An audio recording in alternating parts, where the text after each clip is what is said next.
Hey, welcome to another episode of the Caroline Glick Show. I'm happy to have a returning guest, the esteemed, the greatest, the best U.S. ambassador we've ever had here in Israel, Ambassador David Friedman. So first of all, Ambassador Friedman, thanks for coming back to the Caroline Glick Show. It's a real pleasure to have you. Yeah, thanks, Caroline. Always good to be with you. Well, it's good to have you. Listen, I wanted to have you on for a number of reasons, but the newest reason that I want to have you on is because you were in the past, before you were President Trump's ambassador to Israel, you were his lawyer. And of course, the big news in the United States, or the political news in recent days, is that the Justice Department decided to, or just indicted Trump on very, very serious felony charges under the Federal Records Act, I think, and the Espionage Act for having classified documents at Mar-a-Lago. And there are a lot of legal disputes about whether they were actually classified. If he had declassified them as commander-in-chief, as president, he's allowed to do whatever he wants with classification. And he said that he declassified them, so they were not classified.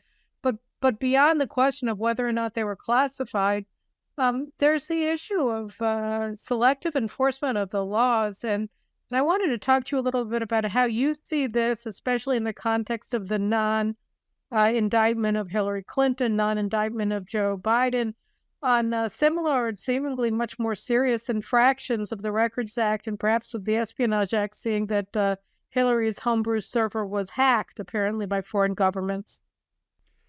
Sure. Well, look, I would start by saying to everyone that notwithstanding the massive number of trees that have been killed writing about this subject already, I think it's really early to talk about the merits. I practiced law for 35 years. If you can't convince somebody that you're right, in the words of your indictment, well, then it wasn't a very good indictment. This guy's not a dumb guy who wrote it. The defense then comes in, and they have all kinds of defenses and all kinds of arguments, and I'm sure that there'll be all kinds of things that will make us think about the merits differently once they weigh in, and that won't be for quite a while. So I'm going to stay away from the merits because I just don't think anybody really knows enough about the merits. Here's the problem. Prosecutors, and in particular this prosecutor, spoke about the fact that there's one law. There should be one law for every person. That's actually, it's a biblical concept, right? Torah echad yela ezrach v'lager, right? There's one law. Okay, that's fine in principle. And he also said that no one is above the law. No one being above the law, I think everybody can agree with. But the idea that in modern society there is one law for every person, I mean, it's simply not true. And I'll tell you something, it really shouldn't be true, because prosecutors are given discretion for a reason. Okay, their job is not just to prosecute criminals. Their job is to create a system of justice which is fair, and more importantly, that appears fair, so people have a sense of confidence in the system. And so prosecutors all the time make decisions not to prosecute. They're making decisions that I think you and I would probably disagree with, not to prosecute all kinds of criminals throughout the country. I mean, if you're not a violent criminal, you have zero chance of... and oftentimes, if you are a violent criminal, you're not going to be arrested or jailed. So we can argue with all that, but there are other, kind of examples of good discretion. Like somebody is trying to feed his family, and he lost his job, and he steals a loaf of bread, and he gives it to his family. I don't think any prosecutor would prosecute that person. I don't think anyone, right or left. So prosecutors are given discretion for a reason, because they have to create a system which is fair. The wooden language of a statute does not do complete justice. Prosecutors have to kind of humanize the law in order to make it appear fair. Now, in this particular case, what's happened is, again, leaving aside the merits, there was a perception here of gross unfairness, right? Because Comey goes and says that no reasonable prosecutor could ever have concluded that there was even a case that Hillary Clinton intentionally, eliminated her classified documents. Now, anybody who understands the facts and knows that there was bleach bit used and there was a hammer used, they would doubt that. Like I was a pretty good lawyer for the years. I would take that case as a prosecutor. I think that's pretty good evidence of intent. So the fact that Comey, of course, is James Comey, the former FBI director, who right, decided not to suggest, to recommend prosecuting Hillary Clinton, even though right, the right, FBI wasn't supposed to make recommendations. But all the same, right, he didn't. He said he wouldn't prosecute her. right.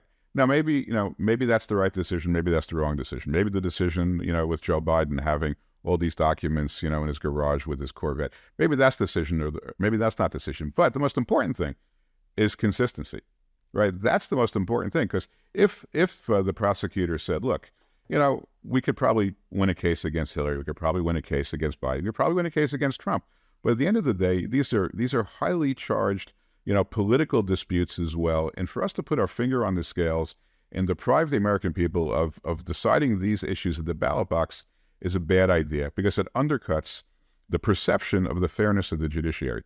And that's exactly what's happened, I hear, with this indictment, because at least half the country now thinks that that the judicial system in our country is not fair. And that's a terrible place to be as a country, where people don't trust your judiciary. And, obviously America is not the only place in the world that has that problem.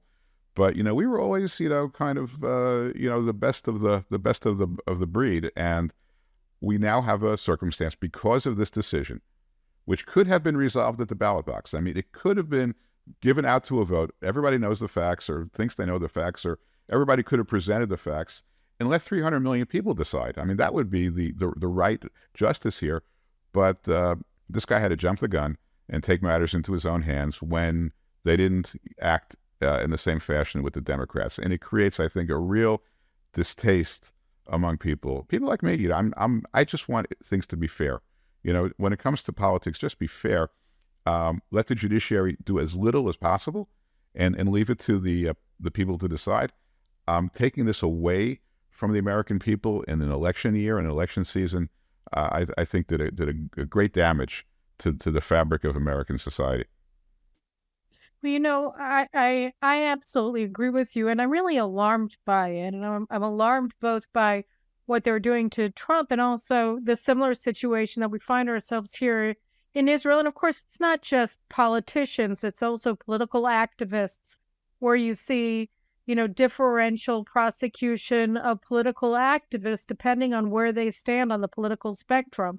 And you have in the United States real violent thugs from Antifa or from Black Lives Matter really just getting a get out of jail free card. And on the other hand, in the United States, you have the January 6 people who are getting prolonged prison sentences and also being remanded to custody in some cases for years before they're even brought to trial. And in Israel, we're seeing now with mass civil unrest that's been unleashed by the left, over the past 5 months. You've had under 100 arrests, no indictments, and during the months-long protests that really were nonviolent, here they're becoming quite violent. Ahead of the expulsions from Gaza in 2005, you had 6,000 people arrested and 900 people indicted for crime. So, there's this larger sense that the rule of law has become a rule of very politicized lawyers, both in the United States and in Israel. And I find it extremely alarming, because I wonder how a society can continue to hang together when there's this increased sense among, a riven population that half of the country receives a privileged position in law enforcement and the other half is criminalized almost a priori. Well, look, weaponizing the judiciary to go against political opponents is it right out of the game plan of banana republics and dictators. I mean, that's the sort of the worst thing you can do to a democracy. I'm not as familiar with the day-to-day activities in Israel. I certainly understand the complaints, and I think you need on the one hand, you want an independent judiciary, not really, people, I think, get it wrong when they say, it's affecting our democracy. Actually, courts are the most undemocratic thing there is, right? Because courts are the means by which the will of the people is subverted, right? Now, I think courts are necessary to protect minorities. I think, when you have a majority, And you don't want the majority to run roughshod over the minority. You want certain basic rights. We have it in America more documented than in Israel, but I think everybody knows what the basic human rights are in any country. So you want a court to be a backstop against a majority run amok. That's certainly, but that's a break on democracy. That's the appropriate break on democracy. It doesn't enhance the democracy. Courts should do as little as possible. They should act when they need to. They shouldn't be activists, and they shouldn't engage in political questions. And I think we're seeing that across, as democracies are strained across the globe. I mean, it's Israel, it's America, it's everywhere. You see that, as politicians become too fragmented, as people can't work together politically, you see the courts are rising in power. Look, why is the Supreme Court so important, in America right now? Because on the most important fundamental issues, Congress can't act. They can't get their act together. I mean, listen, there should have been a law. There should have been Congress should have legislated abortion long ago. I mean, it's not an unresolvable issue. They should have gotten together and figured something out. The only reason the court is that important is because Congress has failed, which means democracy has failed. So when you see something like this happening in the United States, it happening in Israel, it happens in Britain, it happens in Australia and New Zealand and all of these other countries around the Western world, what do you think your prognosis is for the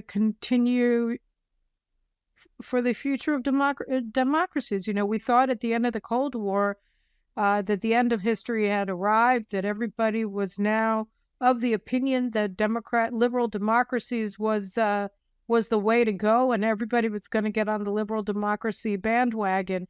And now you see that the countries that were liberal democracies are becoming increasingly illiberal and intolerant of differences and incapable of governing themselves. And on the other hand, you see these authoritarian regimes in Russia, in China, and really throughout the world seem to be prospering and laughing at these blundering democracies who can't get together and can't make decisions and hate one another, whose citizens really openly despise one another. Well, I'm not quite as I don't want to call that a pessimistic observation, although one could say that's fairly pessimistic. I'm not as pessimistic, and I'll tell you why. I mean, I have the benefit of being around. I don't want to be pessimistic. Don't get me wrong. I want to be optimistic, but all evidence seems to be pointing in a different direction. So, I was born in 1958, which means I was, 8, 9, 10 years old in the 1960s. But I had an older brother and an older sister who were much older than me, and they were at Columbia then, which was kind of one of the hotbeds of unrest. And I remember my parents were, incredibly depressed at that time. They were watching really nice, smart kids kind of grow their hair down to their shoulders and smoke pot and do other kinds of drugs. Timothy Leary was the great guru of those days. Tune in, turn on, whatever. Tune in, tune out, turn on, whatever it was. It was a philosophy that would not, encourage a lot of parents. LSD for everybody. LSD for everybody. Everything is a new experience. Work is for the proletariat, and look, we got through that, and the reason we got through that is because all the liberals, they say that a liberal is a future conservative who hasn't gotten mugged yet or hasn't paid taxes yet, and I do believe in the pendulum, and I do believe it will swing back. Look, people live in San Francisco, they live in New York City. I lived in New York City a good portion of my life. It was a fabulous place to live. It's now a horrible place to live. There are lots of people who are, kind of up to here, kind of with what's going on.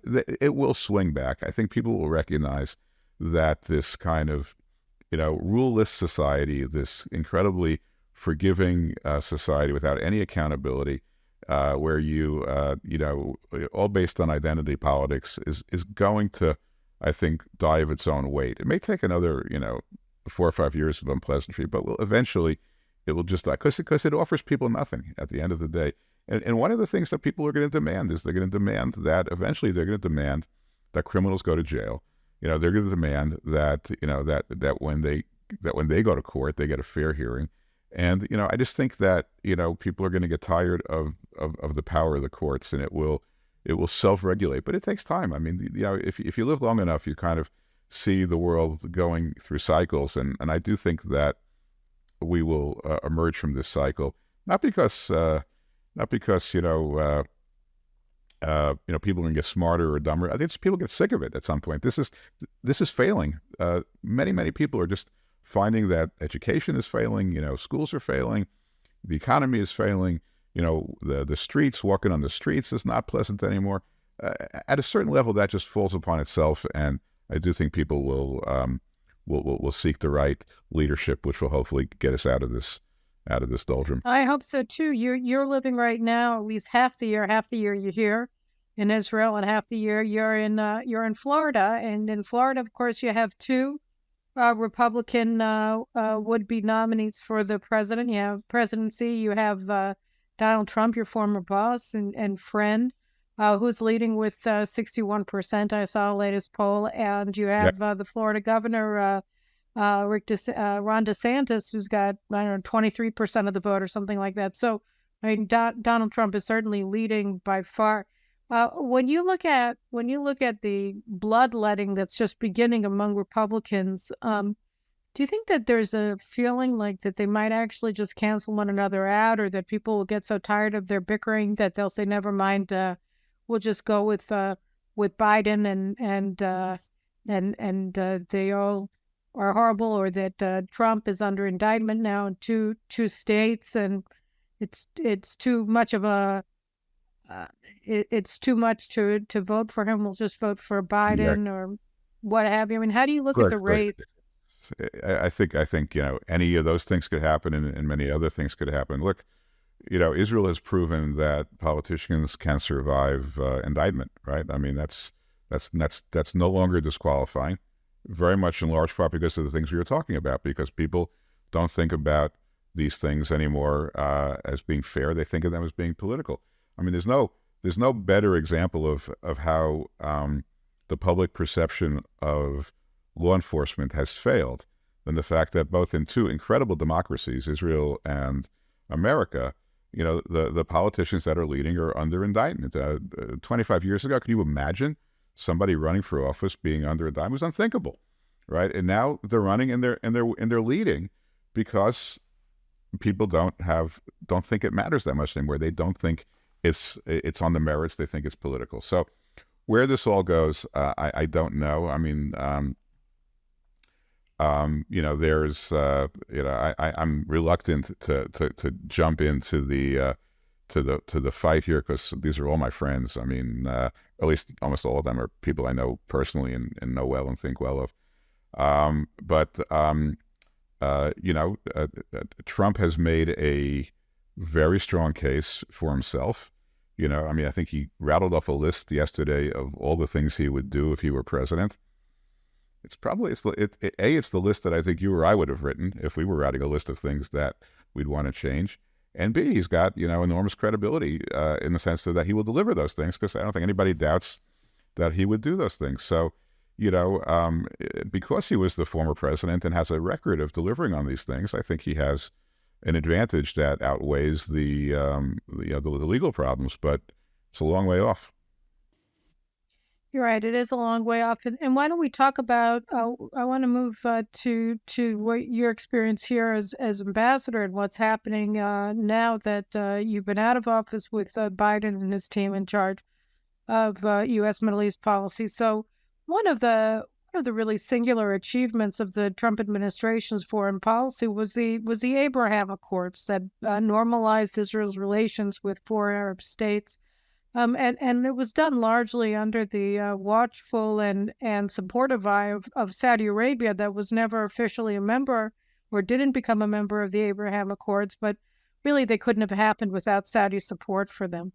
So first of all, can you talk a little bit about how what do you think stood behind the Abraham Accords from your perspective as an American ambassador here at the time, and you played a pretty instrumental role personally in bringing them about. So can you just give a little bit of your thoughts about what it is that made them work, and then we can move to what's become of them so far under the Biden administration?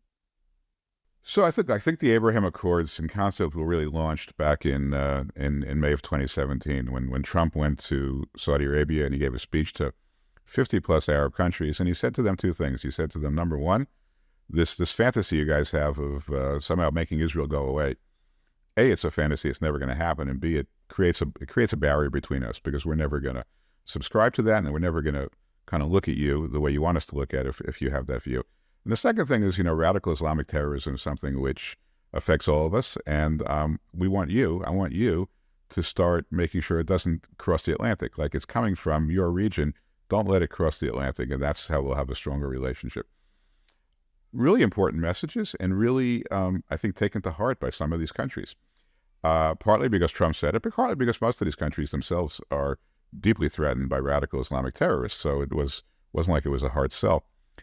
But that was the theme, and so as we became closer and closer to Israel over the years in 2017 and 2018 with Jerusalem, Ramat HaGolan, with the Pompeo doctrine, I think these countries said, well, he said he was going to do this. He said he was going to get closer to Israel, and he wants us to get closer to Israel. So maybe it's not something that we ought to really care about. And as we spoke to these countries, what we found was every one of the Abraham Accords, and they're all different. I mean, they're all different dynamics because they're all different countries, but they all have one thing in common. Picture it as a triangle, right? Where Israel and a Muslim country are at the base of the triangle, and America is at the apex. And America is talking to both sides, and they're giving them what they want. I mean, these are countries that need things, want things, care about the region, and they all look to America to lead the world and to lead the Middle East. And so, as we were more convincing and more credible in our actions and our words, but mostly in our actions, to kind of stand with the moderates and fight the extremists, the Muslim countries saw us as a partner and saw Israel as very much part of that circle of trust against common enemies. And that's how really, I mean, people, I tell people, none of the Abraham Accord Muslim countries all of a sudden read, the Zionist idea, and all of a sudden became Zionists. I mean, they never were really anti-Israel that much, but they didn't. It wasn't like they all of a sudden, became, evangelical in their love for Israel. They have interests. Their people have interests. They want to advance those interests, as every other country does. And there were lots of ways that we could make UAE and Morocco and Sudan and Bahrain stronger, make Israel stronger, and make America stronger. There were lots of things that could be done that were in our collective best interests. Now, the Biden administration started slow. They didn't want to even mention the Abraham Accords for a year. Then they kind of realized it was very popular and very good for the world, and they started to embrace it. But at the same time that they're embracing it, they're also embracing Iran, and they're giving, they're stiff-arming the Saudis.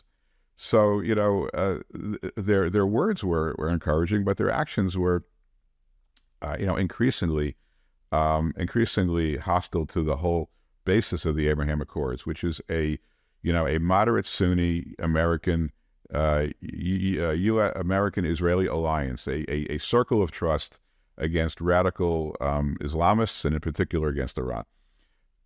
That's kind of splintered now.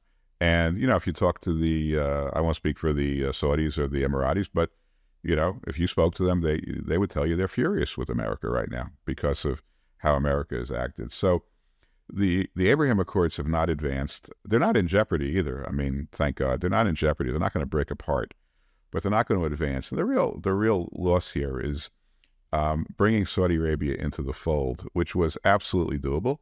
Were we still in office, it would have happened by now. Our relations with them were progressing, spectacularly. I think that losing that opportunity was tremendous. I mean, Israel normalizes with Saudi Arabia. I think it literally ends with a period, the Arab-Israeli conflict. The leader of the Muslim world, I mean, it just would have brought everything into a different place. I still think we'll get there. But I don't think the Biden administration knows how to get there, and I don't think they're willing to do the things necessary to get there. And that's really the thing, though, isn't it? With the Saudi-Israeli thing, I mean, there. First of all, let me just back up. There's one point that I find missing from your analysis that I think it's important, and I've discussed it here on this show in the past and in my writing, but Israel had really developed working alliance with the Sunni Arab states in the aftermath of the so-called Arab Spring, beginning in 2012, 2013, with the rise of the Muslim Brotherhood and then their overthrow by al-Sisi and the Egyptian military in Egypt in 2013, and the Egyptians and the Saudis and the UAE sided with Israel against Hamas in the 2014 war, much to the amazement and shock and dismay of the Obama administration that was working with the Muslim Brotherhood regimes in Turkey and in Qatar on behalf of Hamas. So, you had these ties that were based on common interest, both in containing Iran and blocking its path to regional hegemony and the bomb,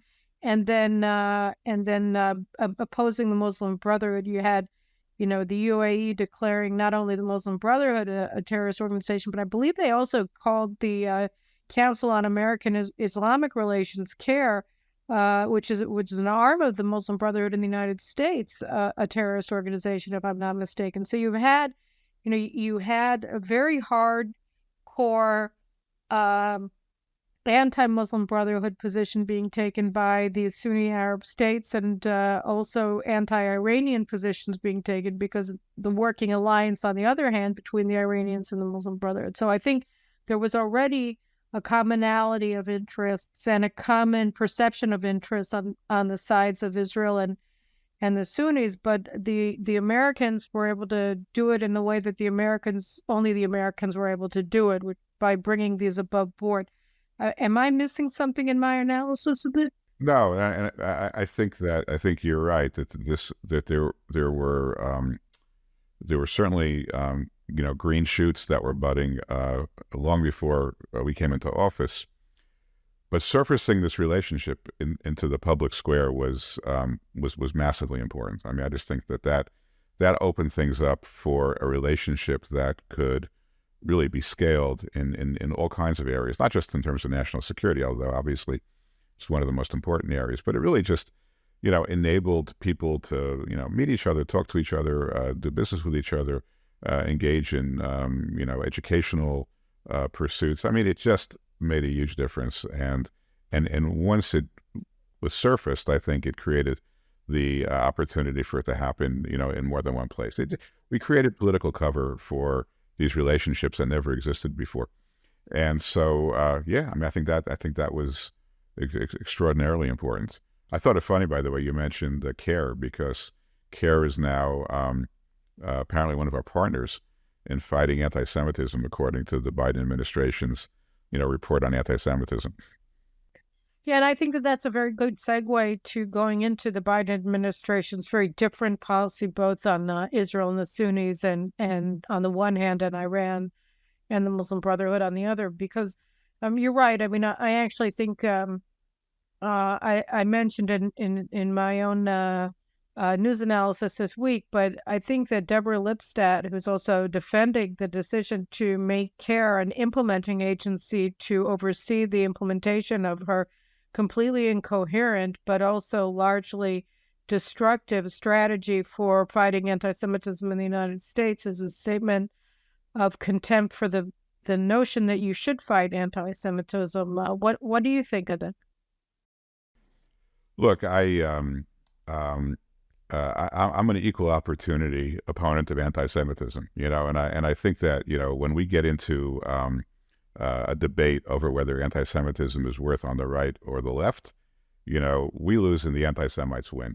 And so, I'm perfectly happy to acknowledge anti-Semites on the right. I mean, they're horrific, terrible people, whether it's the Klan or it's, all these organizations that pop up, or these neo-Nazis. I mean, they're horrible. They should all be thrown in jail. Just extend me the same courtesy of acknowledging that you have the same, kind of crazy, loony, hateful left wing, and don't make excuses for them. And for some reason, this report doesn't really do a very good job of that, and also this notion that you can separate Judaism from Zionism Frankly, first of all, it's not their choice to make. Don't tell me that you can separate Judaism. I mean, I don't want to be told how to observe my religion. I don't want anybody else is being told, how to be a good Catholic or be a good Christian or be a good Muslim. What I know is that, as a Jew, I follow the Torah. I know that, the very first theme of the Torah is that God would give the land of Israel to the Jewish people, and it's repeated, in the Bible and then through the prophets extensively. It's the core of Judaism. So this idea that, someone's going to tell me that, we deny your right to live in your biblical homeland, but we really don't have anything against Judaism, that's not their decision to make, and it's not right. It's not true. So, I'm kind of offended by this whole thing, and I don't like the idea of other people telling me, or telling any other Jewish person, what constitutes anti-Semitism. I wouldn't take it upon myself to, to tell somebody, some other ethnic group, how they should feel or react to certain affronts. So whatever, but the problem was we allow it. In America, we allow this. We encourage this thing. There were one group after another was tripping over themselves to show how relevant they were to this report, how they participated in the report, how they had meetings, they took pictures, they congratulated themselves, they pat themselves on the back. And, this has been the story of the American Jewish, community, the institutions of the American Jewish community for over 100 years. We want to belong. We want to be with the cool kids. We want to be accepted. We want the photo ops. And we don't do ourselves any favors by doing that. No, I agree with you. I mean, I was just a co-author of a new book that came out about, the failure of the American Jewish leadership, that was put out by Charles Jacobs, and I think that it's very important. The Jewish Leadership Project. It's hard to know, what the future will hold for the American Jewish community when its leaders won't even fight anti-Semitism when it's politically inconvenient to do so. And in the meantime, the position of anti-Semites in the Democratic Party just continues to grow more powerful. So it's quite dangerous. But if we talk for a second, we just look specifically at the Biden administration's policy towards the Jews in Israel. One of the things, if we go back to our previous discussion of the Abraham Accords, that we found was that it took them, as you mentioned, in passing forever, several months at least, if not the first year in office, to acknowledge the name Abraham Accords. They just kept calling them the normalization agreements, and their absolute, their abject refusal to use the term Abraham Accords showed just what the disdain with which they held them. And then they did start using, but they emptied it of meaning. And we saw this at the Negev Summit in March, I think, of 2022, when Tony Blinken essentially said, okay, look, well, we're going to embrace the Abraham Accords, but with a bear hug. We're going to suffocate them and transform them into a new old framework where the Palestinians are going to be at the center of the discussions between Israel and the Arabs. So instead of being discussions about, trade ties and countering Iranian rise in power in the region, both from a nuclear perspective and also from a conventional or terrorist perspective, we're gonna just talk about the Palestinians. We want to bring the Jordanians, who oppose the Abraham Accords, who are absolutely intent on keeping the Palestinian issue central and reinstating the Palestinian veto over Israeli-Arab peace. We want to bring them in. And then all we want to use this to talk about is the Palestinians. I saw JNS had an interview with Andrew Miller, I think his name is, who's the new Deputy Assistant Secretary of State for Israel and Palestinian Affairs. And he talked about how keen the administration is to bring the Palestinians into the Negev Summit, which is what they prefer to call the Abraham Accords today, and they want to have a meeting in Casablanca, and they want the Palestinians to attend it. So, I mean, that's on the one hand, and then after you relate to that, I want to talk a little bit about the Arab-Israeli base of this triangle. But first, let's talk about the American summit. What do you think of what the Americans are doing, and how does this project onto the region and onto the Abraham Accords themselves and their longevity.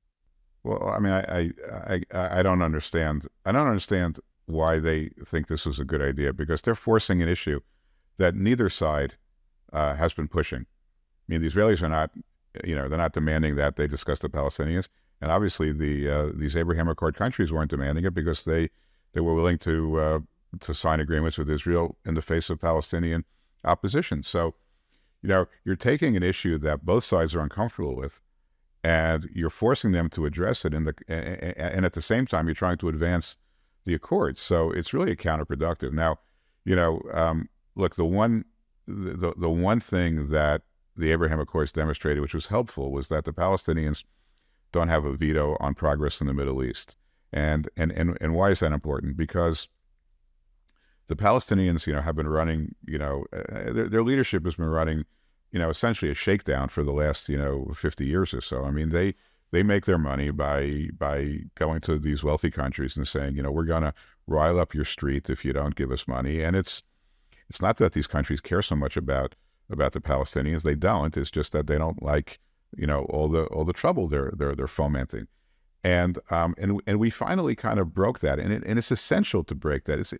If you're ever going to get into a discussion based on the merits, based upon, how to, improve the lives of the people that live in this area, you got to get over this. You got to get rid of the mafia and insert, responsible people. And by doing this, you're just empowering the mafia. You're empowering the same folks who've been doing this for the last 30.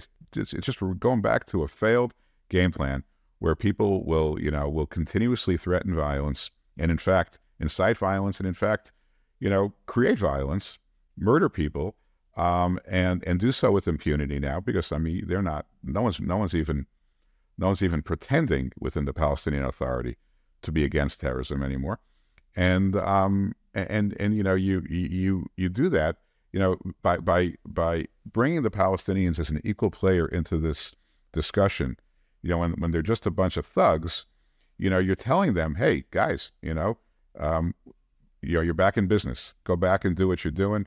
And we'll give you a seat at the table. And I believe that things have gotten worse in terms of the terrorist profile because of that.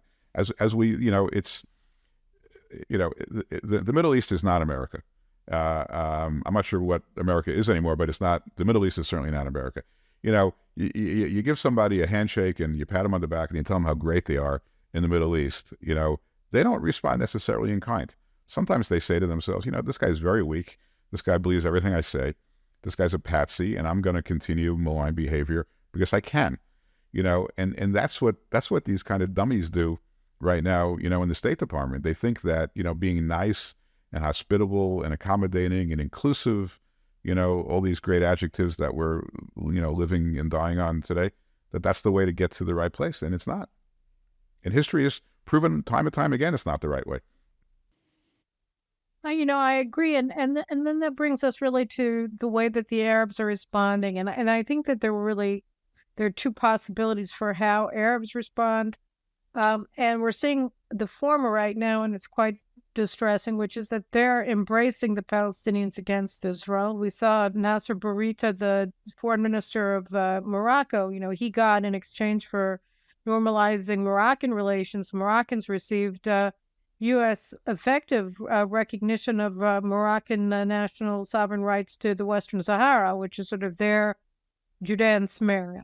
And so he came out at the American Jewish Committee conference in Jerusalem today saying that they want to reintroduce the Palestinian issue, and they think that there should be a Palestinian state in the 1967 border. So you get your Judea and Samaria and Jerusalem, and you want us to give up ours after we already helped you get yours.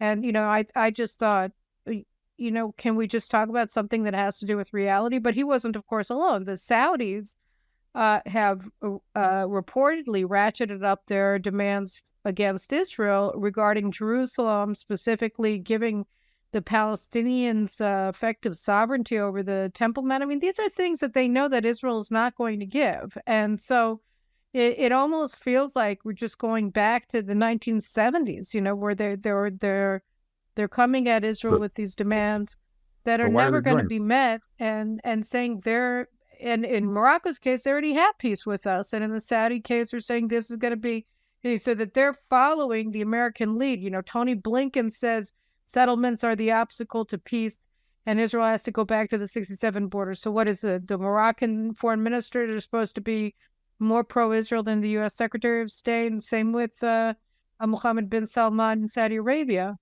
That's exactly the point. The point is not that Morocco and Saudi are taking this upon themselves. The point is that they are being encouraged by America to get back involved in pressuring Israel, to give away its biblical homeland and to create an existential threat to its existence by creating a Palestinian state. They wouldn't do this on their own. They're not doing this without U.S. encouragement. They never would have done this, when we were working with them. Look, everybody's looking to America. I mean, I think, you live in the Middle East, you tend to think that, how important the Middle East is. Israel thinks it's the center of the world. I'm sure the Saudis think it is. At the end of the day, America is still America, with all its flaws. It's a massively rich, wealthy, powerful, prosperous, important country. And where America leads, these countries are going to follow. And I would blame Saudi Arabia and Morocco a lot less and blame our own foreign policy more for how this came about. So that's really, so there are two possible outcomes here. So the first one is you're seeing you're not seeing a collapse of the Abraham Accords. That's for sure, at least on an economic perspective. The economic ties continue to deepen and expand. And I don't know I can't speak to the strategic ties. They seem to be moving closer to China. I spoke about this last week on the show with David Wormser, and, they were just joining this new naval agreement under the aegis of China along with Iran, and leaving the American-sponsored maritime agreement through CENTCOM. And that was what the UAE did last week. So that they are gravitating away from the United States as a result of U.S. support for Iran, and they're moving towards China because China, they believe, can deliver something on Iran, and America has no leverage because the Iranians hold America in contempt. So, from an Israeli perspective, looking at this, there are essentially, I would assume, so long as Netanyahu is in charge, whereas the left, they would just collapse and give the Arabs everything that they claim they want, because the left wants to give up Judea and Samaria and Jerusalem. They've tried repeatedly to do so that, you would see an Israeli collapse. But under an Israeli administration of the right, under Netanyahu, there can essentially, I think, be two scenarios. The first one is that Israel puts its head down and just tries to wait this out. And hunker down and figure out what to do as best it can. And the other option, or to try to convince the United States to come to its senses, but I think it's fairly clear that so long as Biden is in power, that's not going to happen. And the second one would be for Israel to strike out on its own and to show the Arabs that, that they, we're a regional power. We're not dependent on the United States. And, their interests are best served by working with us perhaps more formally than they did, during the Obama years, and just developing a regional partnership of sorts with Israel against Iran, and with or without, in fact, probably and most likely without U.S. support, because the United States essentially seems to have changed sides. You know what? I hope that's not the outcome, and I wouldn't speculate that that's the outcome. And I certainly don't think it's a good outcome. I think that Israel striking it out on her own, it's not a good outcome. No, I mean, look, the right outcome is for Israel and the United States to remain in lockstep with each other on matters of national security and other matters. And Israel has survived. Lots of administrations that presented challenges, and I'm not one to say give up on America. I think that's a huge mistake. That doesn't mean Israel can't pursue other diplomatic opportunities. Every country has diplomatic relations with any other country that is in its best interest to do so. And Israel will do that. And I don't want to, again, I don't want to encourage Israel to get too close to China, because I think China is a massive threat, and don't think they can be trusted in whatever they may offer today. I would be really skeptical about them delivering. Look, this relationship between America and Israel has worked, and it's worked for 75 years, and I think it'll continue to work. And I would not be I wouldn't be happy to see Israel kind of adopt a point of view that we can make it alone. We don't need America. If God forbid it gets to that, of course Israel will do what it has to do to protect itself and do whatever it has to do, and make whatever relationships it has to make and whatever alliances it has to make. But I don't think we're close to the point where Israel's will reach the conclusion that it has to go on its own away from America. And I mean, when you look at what's happening with Iran, I would assume you, and I know certainly I am not privy to any classified information about what's happening, but you just see what's happening in the headlines. I mean, Iran paraded around some hypersonic missile.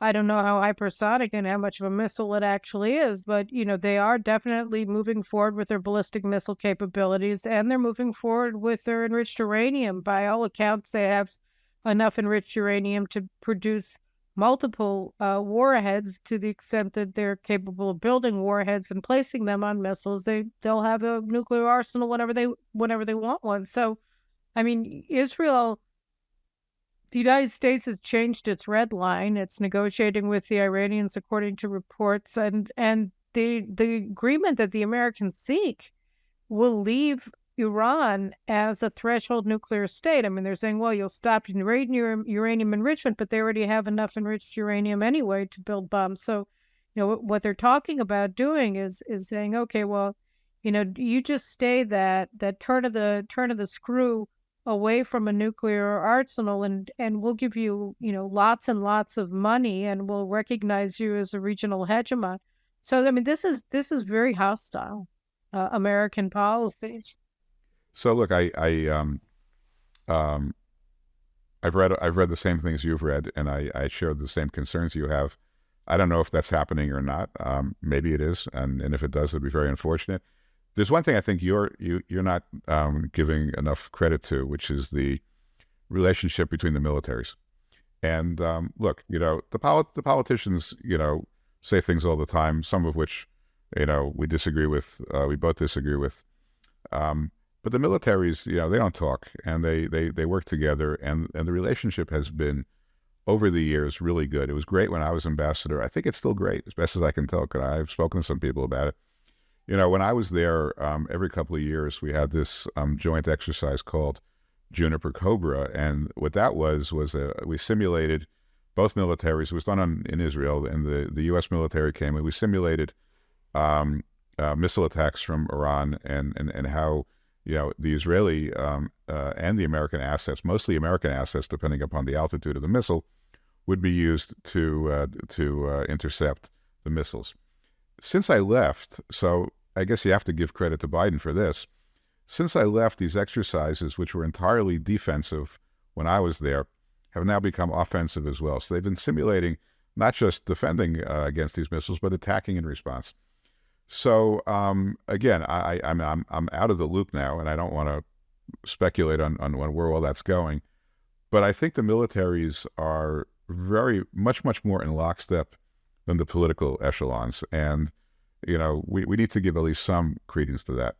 What does that mean? I mean, the military doesn't make policy; the political echelon does. At least in Washington, it does. In Israel, it's an open question. But I mean, certainly.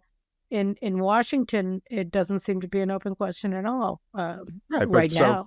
So no, I mean, and it shouldn't. I mean, decisions are not supposed to be made by the military, but the military is in a position to advise and to recommend. And I have some confidence, again, just from my days, that some of the people in the military. I mean, I didn't agree with some of them, but some of the other ones I think are at least in a position to execute on a directive that'll be very aggressive towards Iran, and or at the very least to help Israel establish that kind of deterrence. So, I'm not saying that that having good military relations is enough without the politicians on board, but I am saying that it is part of the equation that we should at least give some credence to.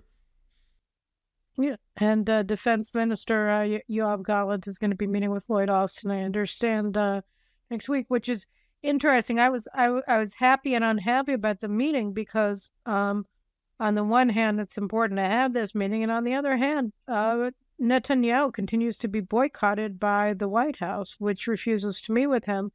And so for some time, at any rate, his policy was to not permit any ministerial meetings with American counterparts so long as he's being subjected to an American boycott by the White House. And so here we see we see a change in that policy, which I think is, as I said, it has its pluses and its minuses. But I mean, what do you make of the fact that Biden said that he won't meet Netanyahu for now because he won't? I think it's the fault of the Jewish community. I think we are encouraging this. I think that when Bezalel Smotrich came to town a week or two ago, he had a meet in hiding with Bill Daroff, at the of the Conference of Presidents, and with the the head of Jewish Federation in hiding because it was so unpopular. The guy's the finance minister of the state of Israel, and not to meet with him is absurd. We meet with rogue governments, dictators all the time. I mean, none of these guys would have refused a meeting with Mahmoud Abbas, and so. No, they want to get their pictures taken with him, to show up for they kiss him, they hug him. So this idea that Biden can get away with not meeting with Netanyahu, we're sanitizing this. We're making this kosher because we ourselves as a Jewish community in America are making it perfectly fine not to meet with Netanyahu, and it's to me insanity. On the one hand, we preach about democracy and how important it is, and we refuse to meet with Israel's democratically elected leaders. It's just rank hypocrisy, and so you can disagree with their policies all day long, but not to meet with them and afford them the recognition they're entitled as ministers of the Israeli government is despicable. Well, I obviously not going to hear any disagreement with me, but what I wanted to say, I'm a co-author of this book, and I couldn't remember the name. It's just, guess it's I'm speaking to you too late in the evening, but it's called "Betrayal: The Failure of American Jewish Leadership," and it's been was compiled and edited by Charles Jacobitz and Avi Goldwasser. And it really tells the story about how the Jewish communal leadership in the United States has left the community high and dry, and also, as you mentioned here, Israel high and dry.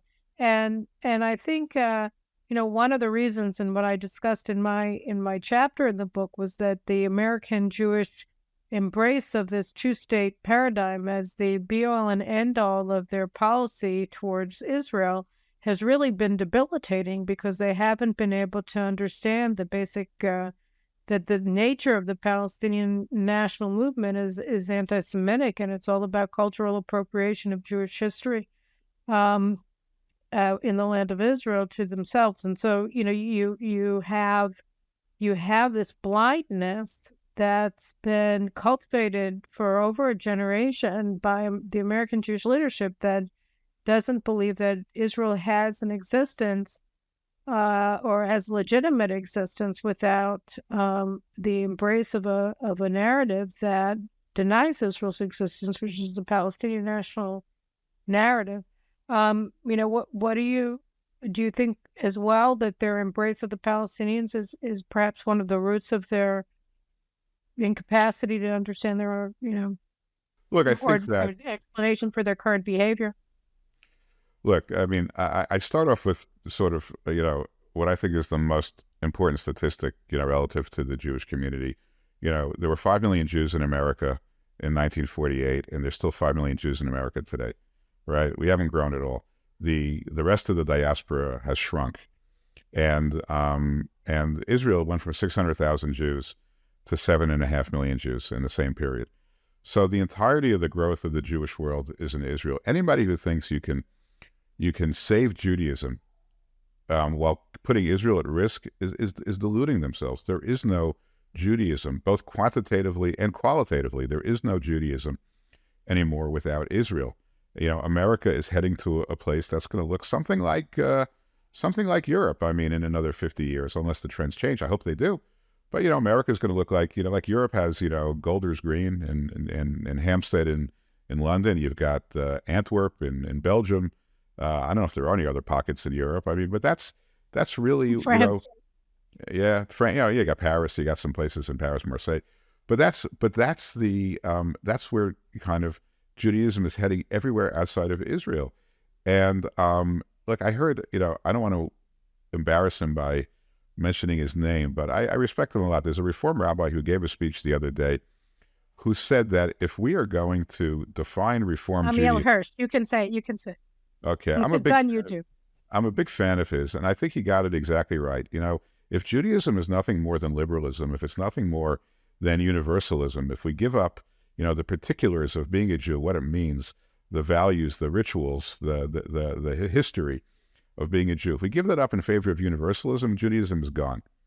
Okay, and he's 100% right, and I applaud him for saying it. I'm sure it didn't make him popular within his community, but that's where we're heading as a country. And look, as Jews continue to accept and even encourage America to be hostile to right-wing Israeli leaders, it just gets worse and worse. Because Israel, at the end of the day, is a center-right country. If it's not Netanyahu, it's going to be somebody who's at least, center-right. I mean, I just don't think that the left I don't think the left exists anymore, the way it used to. And so, if we can't accept a right-wing Israeli government, we just can't accept Israel anymore. I mean, and that's really a shame. It's a shame for Israel. It's even more shame for America. America will lose more in that exchange than Israel will. Well, that's really the question. One of the things that Israelis are struggling with now when they look at the United States as a whole, and also at the American Jewish community specifically, is this sense of, well, what can we do to help? And so if you say that the hostility that the Biden administration is displaying towards Israel, particularly in its refusal and its boycott of our leader, of Netanyahu, that is a function of the behavior of the American Jewish leadership, then what would you, if you were to recommend, to our government now, to Diaspora Affairs Minister Amichai Shikli, to Netanyahu, to Ford Minister Eli Cohen, and so on and so forth, we're looking at this problem and saying, well, what would your suggestion to them be in terms of helping the American Jewish community and maybe helping American society itself to sort of get its head straight about America and in these days? So look, I have a very clear view on this from speaking to lots of people. We are the people of the book, and that book, the Bible, still sells about 2,500 copies an hour. Okay, it's still the most popular book in the world, and it's for a reason. And as we in America, and it's probably true in Israel to some extent, certainly true in America, we are growing more and more and more untethered from the values of the Bible, from the Judeo-Christian values that made America a great country. I think a lot of us are really struggling with what is the meaning of life, what's the purpose of life, what are the things we should be doing in the 70, 80, 90 years we were given to be on this earth. And there's a lot of answers in the Bible. And the Bible is not just a book of Proverbs. It's also a book of deeply important stories, and those stories all occurred in Israel. And to be able to read the Bible and then live the Bible by walking these holy places is incredibly powerful. And so, from the Israeli perspective, rather than apologizing for the fact that we killed a reporter by accident, which no one's going to care about anyway. I mean, people will hate us who want to hate us, and people won't hate it. I mean, rather than doing those kinds of things, or rather, talking about how, we had 150,000, people attend the Tel Aviv Gay Pride Parade, which I have no problem with. But again, that's not what makes Israel a great country. Lots of countries have gay pride parades. And the fact that Israel does it and it's in the Middle East, okay, look, it's worth it. But that's not what makes Israel a great country. What makes Israel a great country is that it's the land of the Bible. It's the land where the values of the Bible emerged. Now, when I go to a place like Beit El, and I want to go to, the place where, at least many people think Jacob had his famous dream, of the ladder to heaven. And, I mean, I'm going to probably break my axle on my car, driving over the bumps there. It's pretty much inaccessible. Hebron, which is a place of massive importance. I mean, mostly, pretty hard to get to. Very few people go there, and it's not as safe as it should be. And I'll tell you just a story, because I think it's anecdotal, but I think it's important to give you a perspective of how I see Israel. When I speak with a lot of secular Israelis, because I also do some business in Israel, and I speak with a lot of really smart, secular, successful Israelis, and they all want to talk politics, after we talk about business.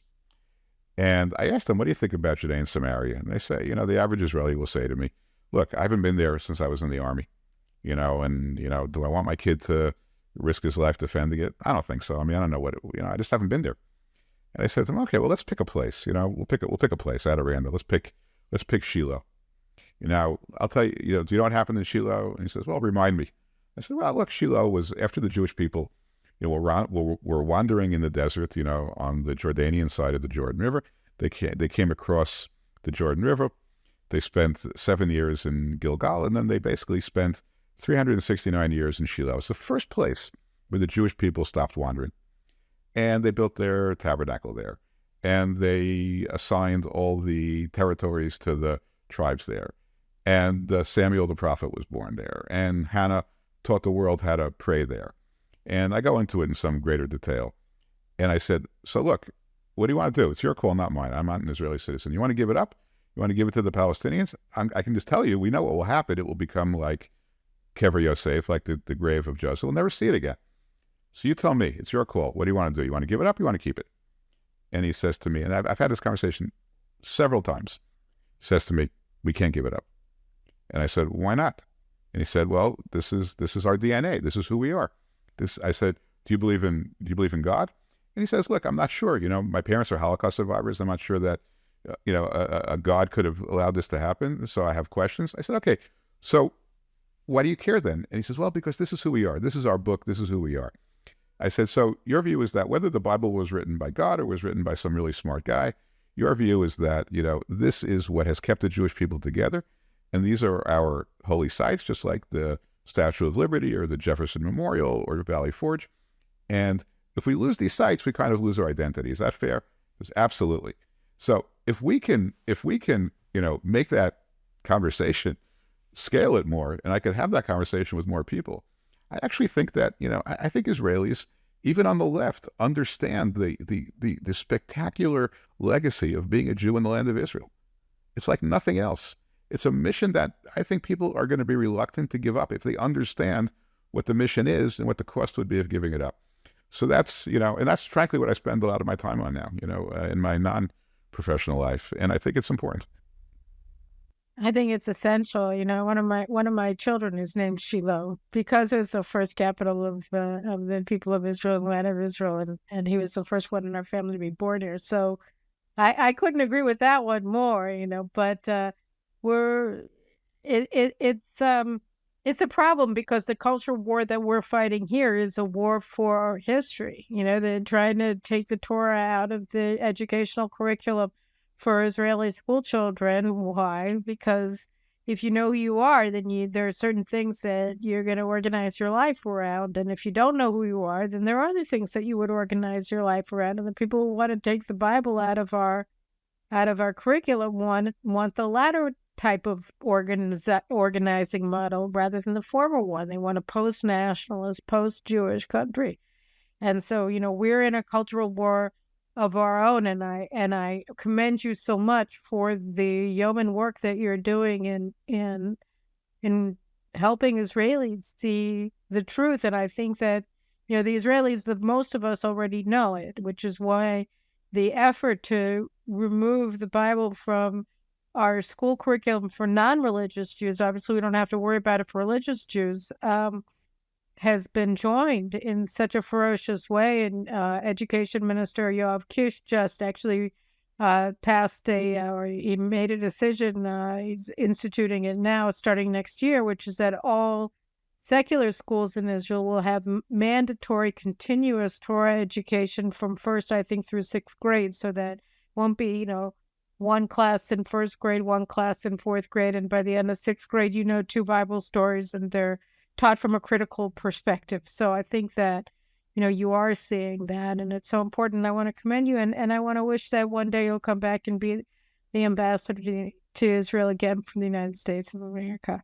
I may ask you to speak to my wife about that, and before I make any final decisions. All right. Well, I'll ask her, but first we have to see whether there'll be a president in the White House in the near future who would want somebody who was the Grand Marshal of the Jerusalem Day Parade, as opposed to Tom Knights, who was the Grand Marshal of the Gay Pride Parade. So, God bless him.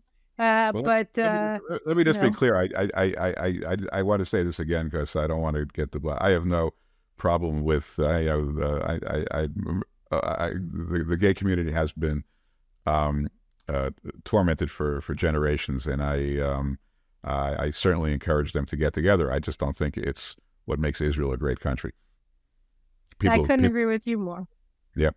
That's sort of the Balfour Declaration, right? Where they said equal rights, civil rights for all people, and national rights for the Jews. And that's really what it was about. It was about national rights for the Jewish people. It was national home of the Jewish people from time immemorial. And that's what we have to pay attention to. And that's what we have to keep our focus on.